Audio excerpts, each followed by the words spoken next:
కుమారులకు నీ సత్యమును తెలియజేస్తూ యెహోవా నన్ను రక్షించువాడు.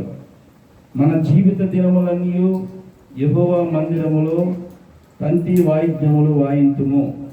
దేవుని బిడ్డలారా, కొద్ది నిమిషాలు మన వాక్యం మీద మనం గమనించినట్లయితే ఇక్కడ ఒక శ్రేష్టమైన మాట ఏంటంటే, సజీవులు సజీవులే కదా నిన్ను స్తుతించెదరు. ఈ రోజున మనం సజీవులుగా ఉన్నామంటే దేవుని కృప. అమ్మా,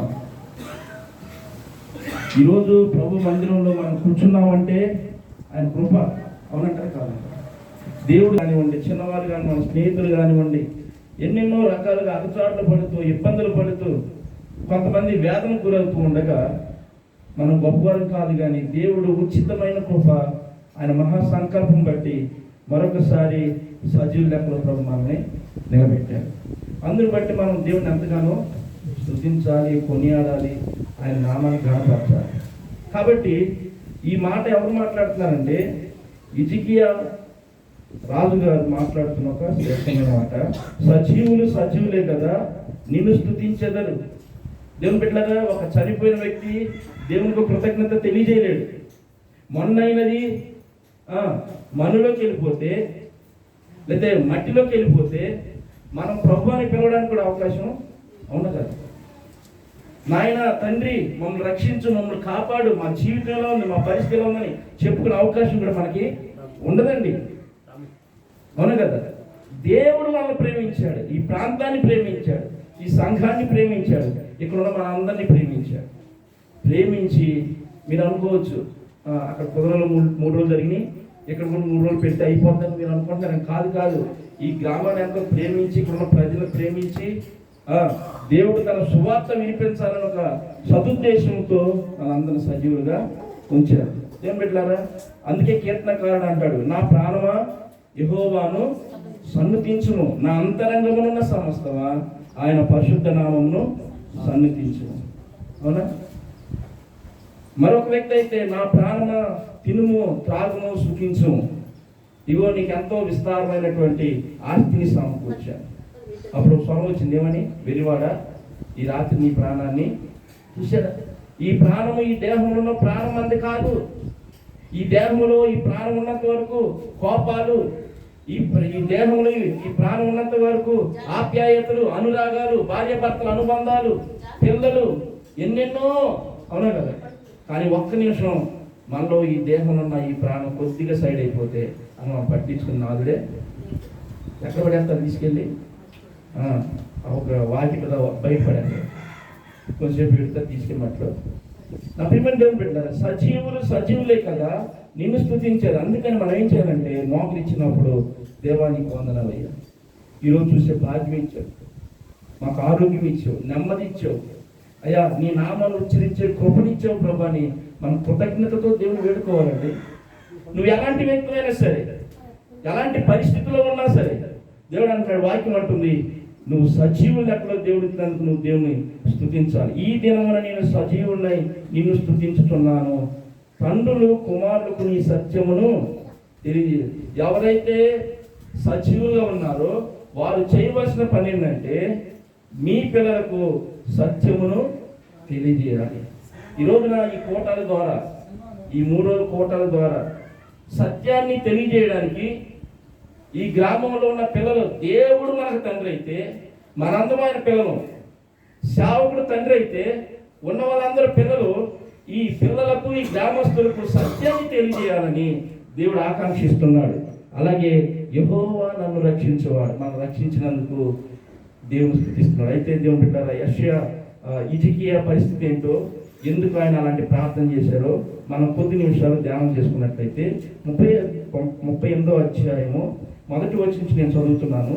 ఆ దినముల్లో హిజ్కియాకు మరణకరమైన రోగము కలుగగా ప్రవక్తయు ఆమోజు కుమారుడైన యెషయా అతని యొద్దకు వచ్చి, నీవు మరణమవుచున్నావు, బ్రతకవు గనుక నీవు నీ ఇల్లు చక్కబెట్టుకొనమని యెహోవా సెలవిచ్చుచున్నాడని చెప్పగా, అతడు తన ముఖమును గోడ తట్టు తిప్పుకొని, యెహోవా యథార్థ హృదయుడనై సత్యముతో నీ సన్నిధిని నేను ఎట్లు నడుచుకుంటునో నీ దృష్టికి అనుకూలంగా సమస్తము నేనట్లు జరిగించుతునో కృపతో జ్ఞాపకం చేసుకున్నామని హిజ్కియా కన్నీళ్లు విడిచుచు యెహోవాను ప్రార్థన చేయగా.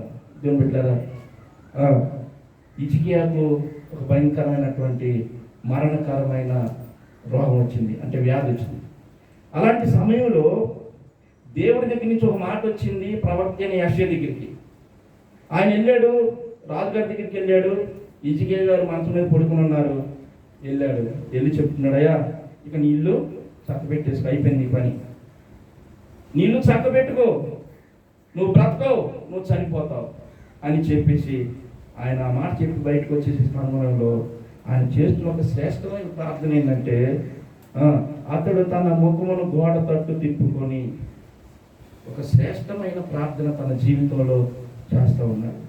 అటువంటి పెట్టారా, మనకు కూడా ఎన్నో సమస్యలు, ఎన్నో బాధలు, కుటుంబంలో చిక్కులు, ఎన్నెన్నో చికాకులు.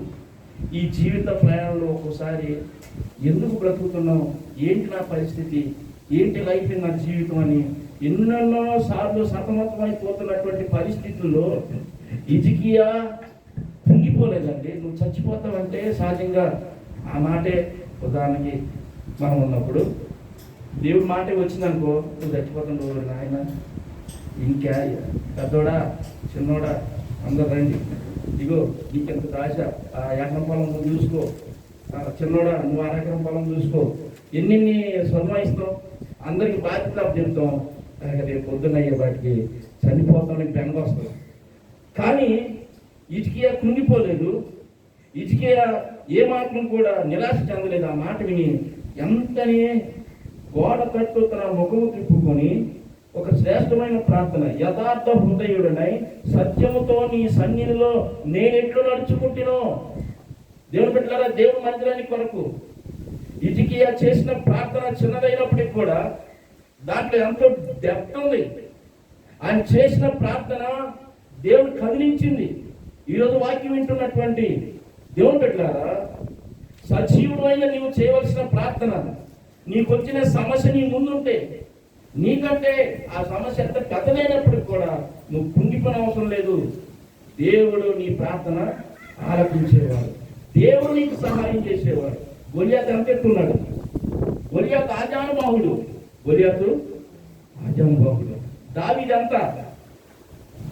దావీదంతా ఒక చిన్న బాలుడు నిలబడ్డాడంటే ధైర్యంగా నిలబడి ఈ సున్నతి లేని ఫిలిష్తీయుడు ఎంతటి వాడు. ప్రియమని ఎవరు పెట్టారా, ఈ వాక్యం వింటున్నా నా ప్రియమైన తమ్ముళ్ళ దేవుడు పెట్టారా, నీ ముందు ఎంత పెద్ద సమస్య ఉన్నా నువ్వు దేవుని కలిగి ఒక అడుగు ముందుకేస్తే దేవుడు నీకు శక్తిని సామర్థ్యాన్ని అనుగ్రహిస్తాడు. నేనంతండి దానికి నేను సరిపోనండి, ఈ మాట చెప్పకూడదు. అది నేను చెయ్యాలి, గొలియాతుని ఎదుర్కోవాలి, దాన్ని పోరాటం చేసి ఎలాగైనా సరే నా దేశానికి నేను విజయాన్ని సంపాదించాలని దావీదు ఆకాంక్ష. పెట్టారా, దావీదు లాంటి అనుభవం మనము సంపాదించుకోవాలి. సమస్య ఏదైనప్పటికీ కూడా మనం ఎవరి పాదాలు పట్టుకోవాలంటే దేవుని పాదాలను పట్టుకోవాలి. హిజ్కియా అదే చేస్తున్నాడు. హిజ్కియాలో ఒక శ్రేష్టమైన కొన్ని లక్షణాలు, ఒక 2-3 చూపించి నేను ముగిస్తాను. ఈ హిజ్కియాలో దేవుడు ఏం చూశాడో, ఆయన ప్రార్థనతో త్వరగా ఎలా చేరిందో రెండవ దినవృత్తాంతాల గ్రంథం 29వ అధ్యాయము, 2వ దినవృత్తాంతాల గ్రంథం 29వ అధ్యాయము మొదటి నుంచి నేను కొన్ని వచనాలు చదువుతానండి. 2వ దినవృత్తాంతాల గ్రంథం 29వ అధ్యాయం మొదటి నుంచి కొన్ని వచనాలు. హిజ్కియా ఏలనారంభించినప్పుడు 25 ఏళ్ల వాడై 29 సంవత్సరములు యెరూషలేములో ఏలెను. అతని తల్లి జకర్యా కుమార్తె, ఆమె పేరు అబియా.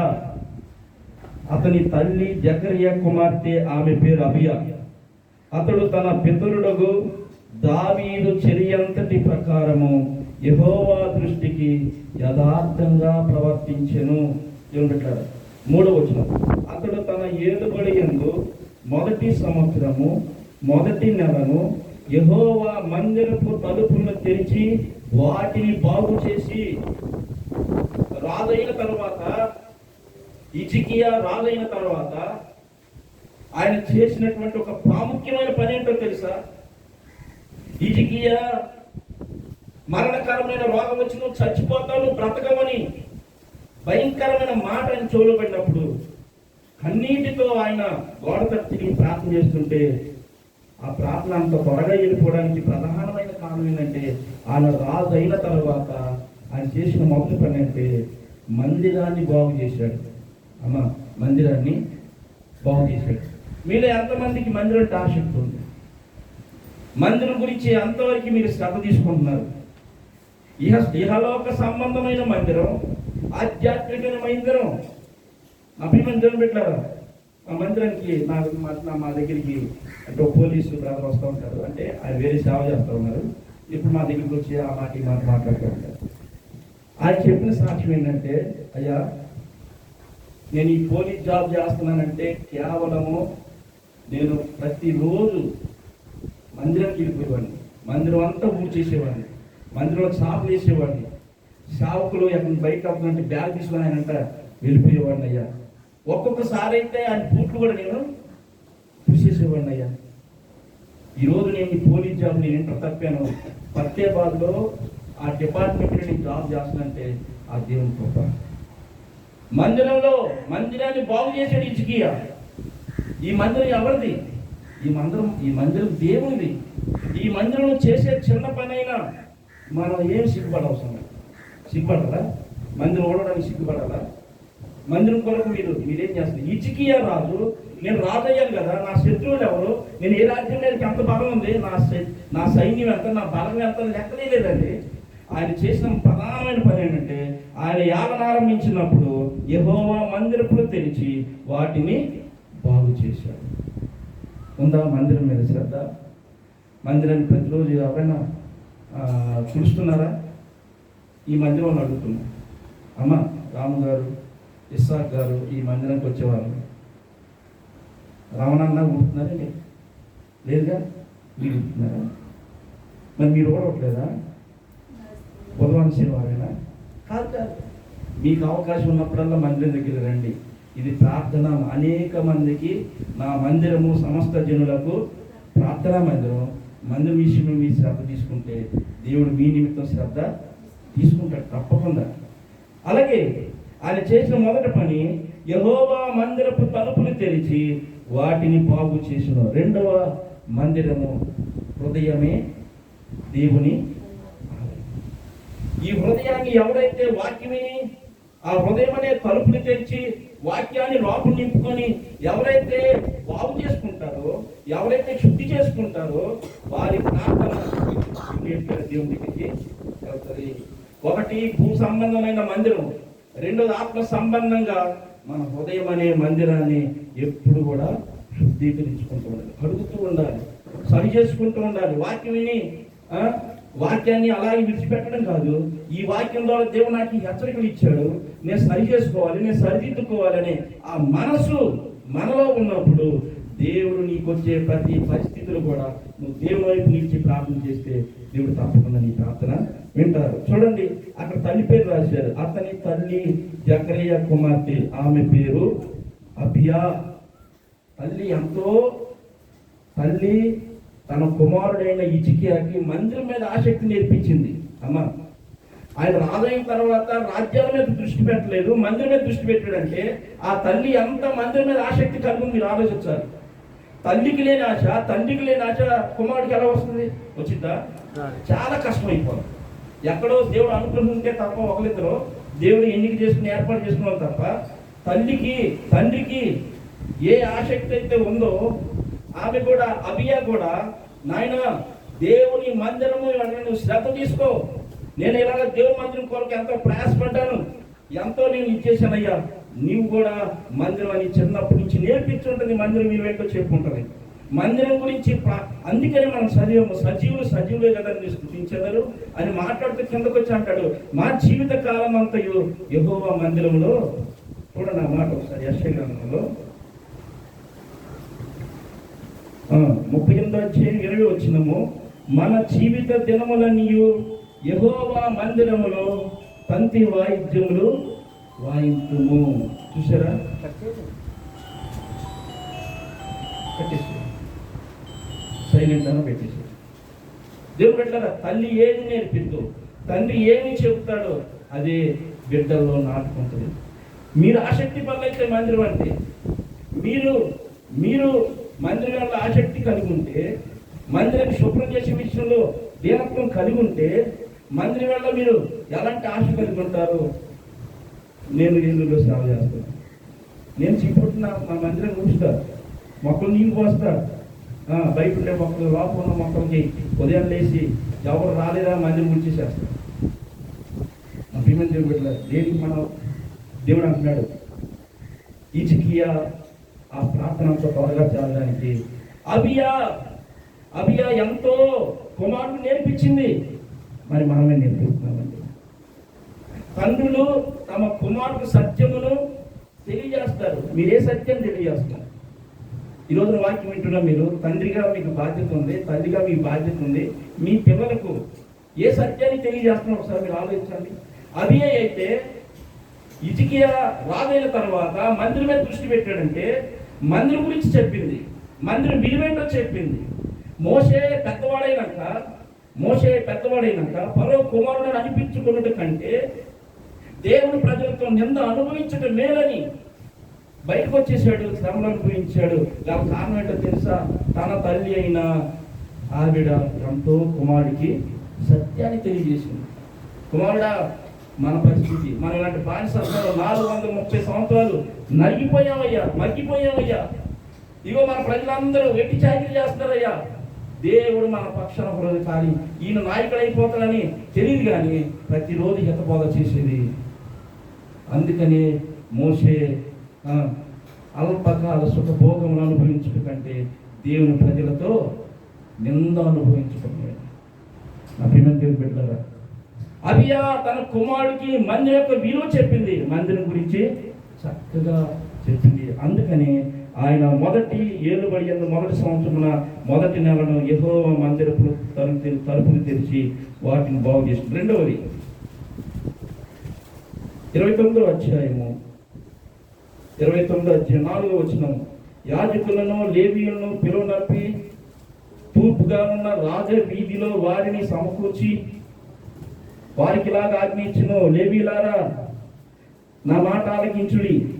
ఇప్పుడు మీరు ప్రతిష్ఠించుకొని మీ పితరుల దేవుడైన యెహోవా మందిరం ప్రతిష్ఠించి పరిశుద్ధ స్థానంలో నుండి నిషిద్ధ వస్తువులన్నిటినీ బయటికి కొనిపోవుడి.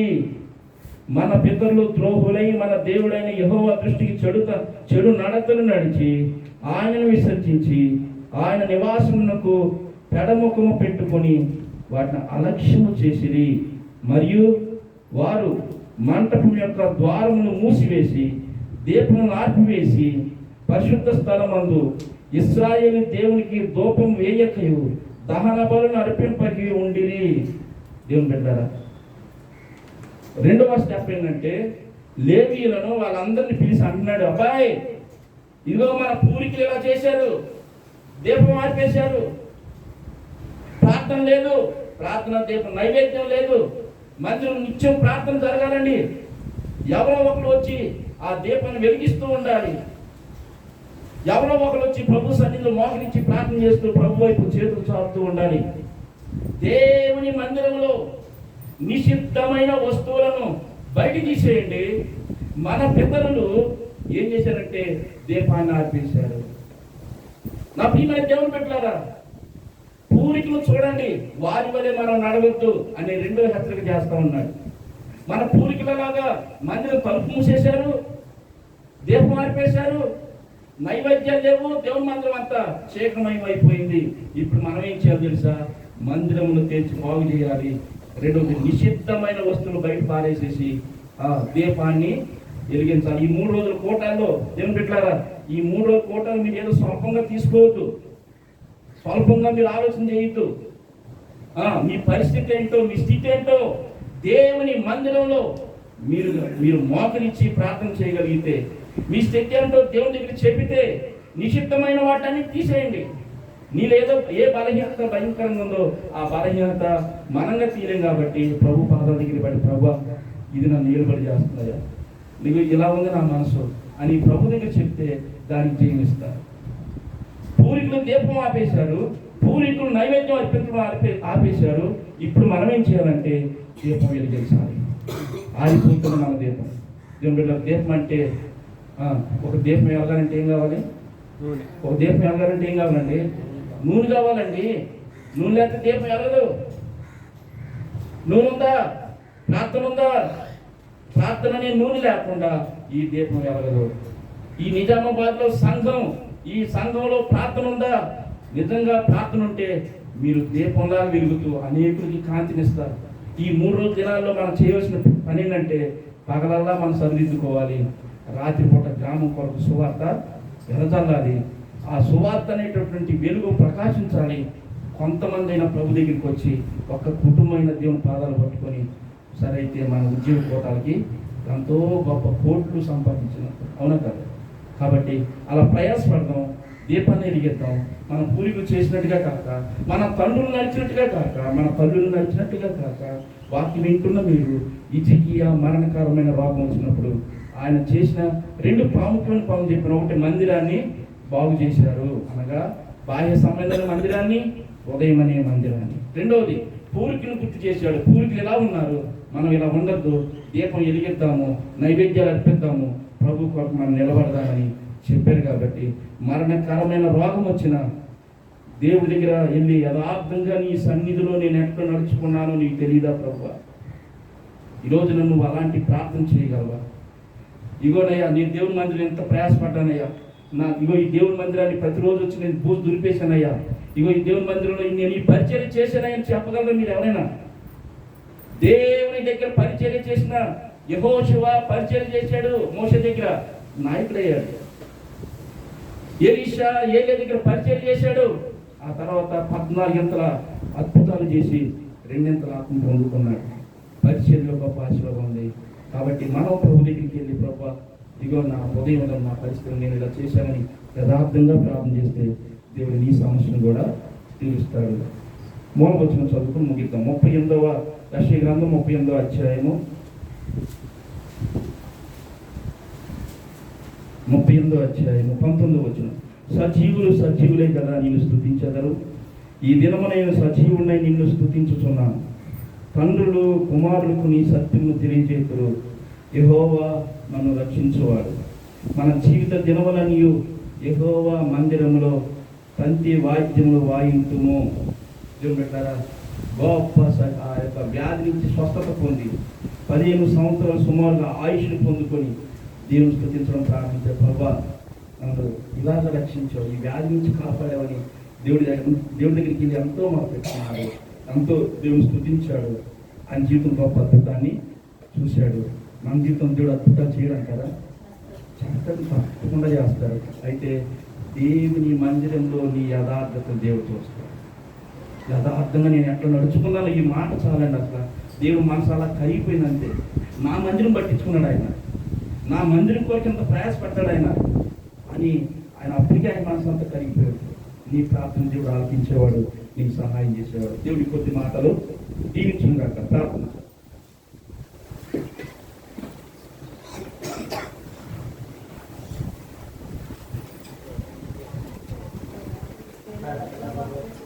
మోకరిద్దాం, చిన్న ప్రార్థన.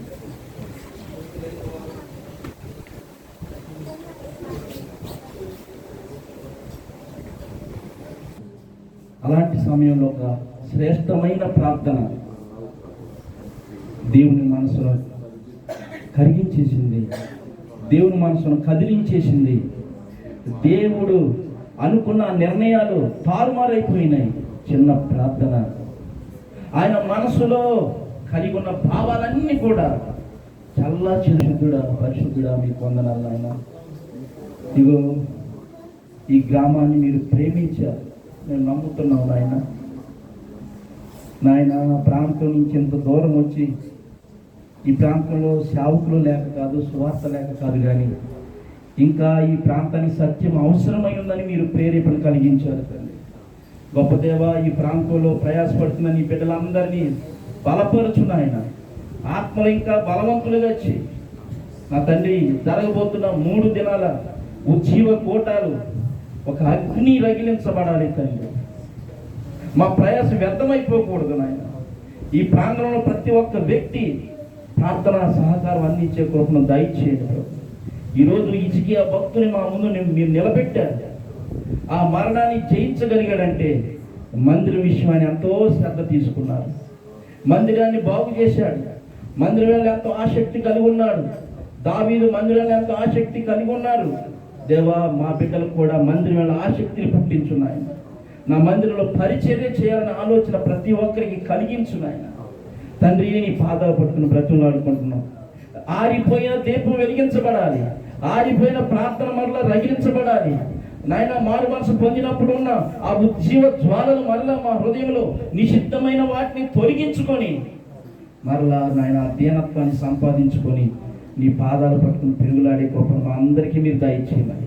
చెప్పిన నన్ను మీరు జ్ఞాపకం చేసుకొని నాయన ఆరిపోయిన ప్రార్థన వెలిగించబడడానికి మీరు కృప చూపించండి అయ్యా. నీ పాదాలు పట్టుకుని గోజేడ ఆత్మ నాకు మా అందరికి మీరు దయచేయమని ఈ ఉదయకాల పారాధనలో మీరు తోడుగుని నడిపించిన మీ బిడ్డలందరికీ, వాక్యం విన్న బిడ్డలకు, వాక్యం చెప్పిన బిడ్డలకు మీ సన్నిధి తోడుగా ఉంచి నాయన నీ సన్నిధిలో విన్న వర్తమానం ఆ హృదయం భద్రం చేసుకుని కృపను దయచేయమని అభియా లాంటి తల్లిగా తండ్రిగా ప్రతి ఒక్కరిని మీరు సిద్ధం చేసి నడిపించమని జరుగుతున్న 3 దినాలు మీ సన్నిధి మీ ఆత్మ మా మధ్య నుంచి నడిపించమని ఈ గ్రామంలో ఒక కుటుంబమైన రక్షింపబడ్డానికి మీరు కృప చూపించమని రానున్న బిడ్డల ప్రయాణం మీరు తోడుగురించి నడిపించమని నజరేయుడైన యేసు నామమున అడిగి వేడుకొంచున్నాము తండ్రి.